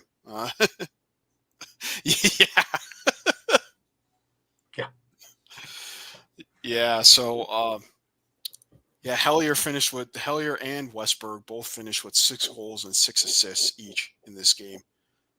So just to give you an idea, Ryan Benesh, no goals but 9 assists on the night. Jake Govett had a hat trick. Ben McIntosh 2 and 4. Zach Currier had a goal and 3 assists. 4 for 7 on the power play. Speaking of teams getting into penalty trouble. Well, Casey Jackson lost his mind with Trent DeChico, and Trent DeChico played it to the hilt and made him go sit down for a whole lot of time until DeChico got into a little bit of a scrap in the third quarter. But, by that time, this thing was already way out of hand, and any hope in the beginning, man, Jackson wasn't paying attention to the game. He come out of a box and going back in the box. Because he went out of the box to go after DeChico. That's not going to win you any games. Yeah, and when Las Vegas got their chances, which they had 6 power plays, they converted none of them. So, he is the only bright spot Utica Yeti right now. Neither of them look very good tonight either. On this team. Yeah, Hannah finished with 4 goals and an assist. Jackson Webster had a goal and 3 assists. Justin Getty let 6 goals in on 13 shots. Yeah. Landon Kells didn't do much better, letting in 14 on 40. But to be honest, he got peppered early. It was ugly early, and it stayed ugly. But there really, except for Hannah, there really was not a bright spot to be talking about on Vegas. Donvo with 5 assists, maybe. But does this bring us back to the question of Shawn Williams? Has he lost a room?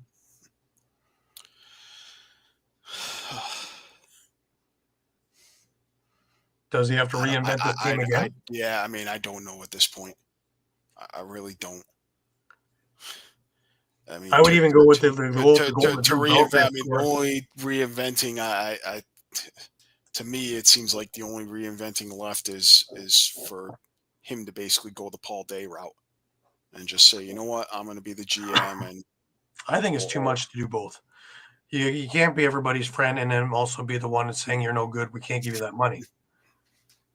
Or I don't like you the way you played that shift. I'm trading you. One or the other. I always thought that it's a conflict of interest if you're a coach and a GM. We see it a lot, but I've always held that opinion that you're doing two opposite jobs and being the same person. How can you I mean, talk that's out one side of your mouth with one thing and out the other side of your mouth with the other thing? That's why I think it's tough to gauge, because Glenn Clark's in the same position, and look where he was last year in the finals. But on the other hand, look where he is this year, 5-9, and he's probably got to win out a tough remaining schedule. Yeah, we can't really force him when he wants to retire.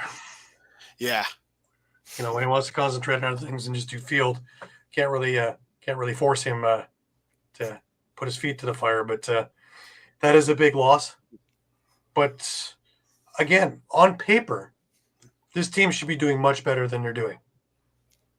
On paper, this team has a lot of talent, both offensively and defensively. And the pieces that they've plugged in along the way have also been very steady. I know we have a guy that's sitting in Albany that will swear by his death that Justin Getty is the backup goalie, the backup goalies. And I watched Landon Kells all summer with Peterborough, hence, a much better defense too, I think, and looked spectacular most of the year up until the playoffs against Six Nations. And, that was an all-star team. But as for the rest of it, the rest of the team, you look at that lineup, and we'll go through it again if you'd like. That's a lot of talent, man. Yeah, when you sit there and it's just inexplicable game after game. And it's consistent. Why they're not scoring a lot of goals and getting killed. Yeah. I don't know. Again, the one piece that Sean Williams talked about and he was happy to add, and youngster, is Jackson Webster. And once again, his numbers look great. A goal, 3 assists, 12 shots on net, 3 loose balls. He's there. He's in the play. There's a lot of guys there that are not looking like they're in the play. And I don't know. Poitras.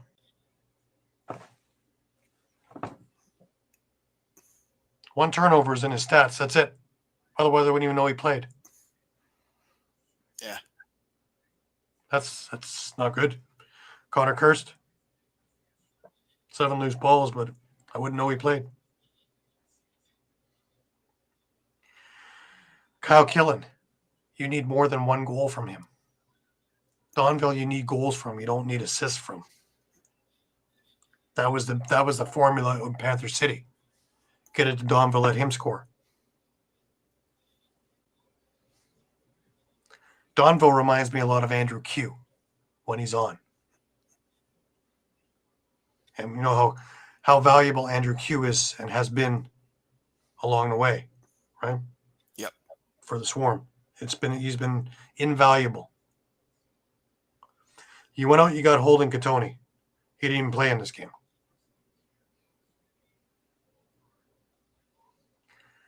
I don't know. How many goals do you expect from Hannah? 12? 15? He got 4 goals. He did his part. They need more from everybody else. When does the come to Jesus moment happen? Buffalo is next week. You think that's any easier? No. And what do you have after that? You've got another game against Toronto. By that time, Toronto should be fed up enough that they're actually going to, put it to the metal. Yeah, they're home against Toronto 2 weeks later. Then they're at Ottawa and then hosting Calgary in week 21. So, and that's going to be a hungry Calgary team, probably, possibly fighting for a home, possibly fighting for a home playoff game first round. Ramping for the depending on how playoffs things go. regardless. So- And nobody wants to limp into the playoffs.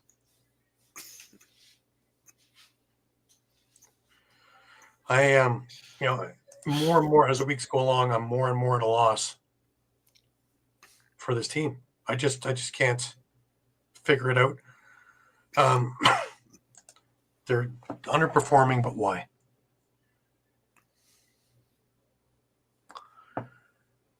Well, let's leave it there. Like we've talked about upcoming, we got Ottawa Halifax. That's going to be, big game for Ottawa if they want to have any hope of getting back in the playoff picture. Vegas Buffalo, we've already talked about that. Philadelphia Toronto, the battle of the picks. Toronto should tank this game. Make sure that pick is coming down to be 1, 2, 3. Buffalo Albany. I just don't think the Buffalo is going to be all that tired. Yeah. And it's not like they have a big cruise. It's a 3-hour drive. So that's after a good night's sleep, and meet at the arena around 10. We'll see you there, and we'll be driving over into Albany. San Diego Calgary is the game of the week in my eyes. Yeah. Georgia Vancouver is a close second because I have no idea which Georgia team shows up, and I want to see the Thompsons against Del Bianco. That's one to pay my money for. Yep. And then Colorado, Ottawa. If Ottawa didn't already have enough fun in Halifax. This is a weekend where Ottawa can either get themselves in the picture or join Toronto and Vegas on the bottom. Because, that will definitely separate it all for the haves, have-nots. And that will make it very clear of how many wins you'll need to get into the playoffs, I think. Yeah. But, wow. Did any of us think that it was going to be like this at the beginning of the year? Not at all. I didn't think. Yes, they do. And right by you. Nice. Yeah, I mean, I didn't think this week was going to go the way it did. So, as evidenced by my pick. Who you got became who did I not have? So, I told you guys, Ben, is when I made it up into second place in that thing. And as I'm due for, I haven't even looked this week. I'm afraid to. I dropped down to 11th after last week, so I don't want to see myself sitting at 38th now. I do need a good week, though. Boy, oh boy, do I need a good week. Just a reminder to everybody that you can find us on Facebook. You can find us on Twitter, X. You can find us on Instagram. You can find us on Thread. Excuse me. And you can find us on YouTube. Please hit there and please subscribe while you're there. There's lots of great stuff. More things coming all the time. There'll be more interviews coming up this week on there, as well as a few more interview shows. Mike Triolo was on the show on Thursday with myself and Candid Frank. You're not going to want to miss that show. Reminder also, we are every Sunday night at 8 p.m. with everything that's happened in the week of lacrosse from everywhere. Don't forget to check back 3, 4, 5 times a day because the news is always changing. Appreciate it, Yeti. Thank you so much for being with us, as always. Thank you. Appreciate you tuning in. So remember, give that a look. And also take a look at www.streampunkentertainment.com for everything sports and everything else there. Mike, last words. I almost want to go with good, bad, ugly, but we've been talking about that. Yeah, it would be all ugly. And I think it's going to be all ugly next week, too, with some of these games. As much as it, looks like Buffalo will roll over, Vegas on Friday. Let's not forget that Vegas likes to mix it up in other ways, and Buffalo's not exactly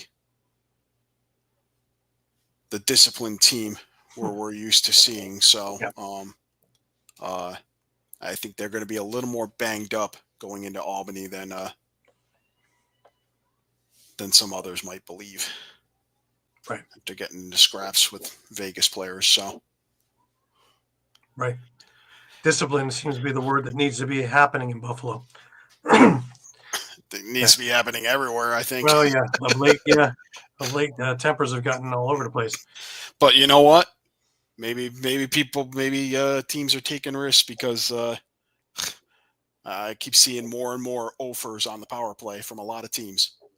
It's true. So very true. My thing is I want to see what Georgia does. I just cannot get a beat on them. I have tried, and every time I think I have them figured out and why, they change it around on me. I just cannot gauge a team week in and week out. Things that I think are locks, they look terrible. Things that I think that they're going to be struggling, they look great. I just can't figure them out for the life of me. And I'm determined that by the playoff time, I know what kind of Georgia team is where. So that's my thing for this week to have a look at. It's going to be fun to get back. It's been a few weeks since the Rock have played at home. Since all the trades and everything like that. So comic book night, Marvel superhero night, Toronto. Need a superhero to step up. Got a feeling it's going to be a very even game. Both teams are trying to find themselves, and both teams are under a lot of pressure. So this could be a rough one. So sit tight, strap in, get your rock loggers happening. Don't forget tomorrow, rock loggers in green. Want to say happy St. Patrick's Day, Slotchevas, to everybody. And be safe. Have fun. Be safe. Don't want to be twisting an ankle doing some of that Irish jig stuff. Anyways, until next Sunday at 8 p.m., where Shawn Slaght will be back with us. Happy birthday, Shawn. All the best. For Muffler Mike in Connecticut, I'm Gary Groob in Toronto. Remember, keep your sticks high and your spirits higher.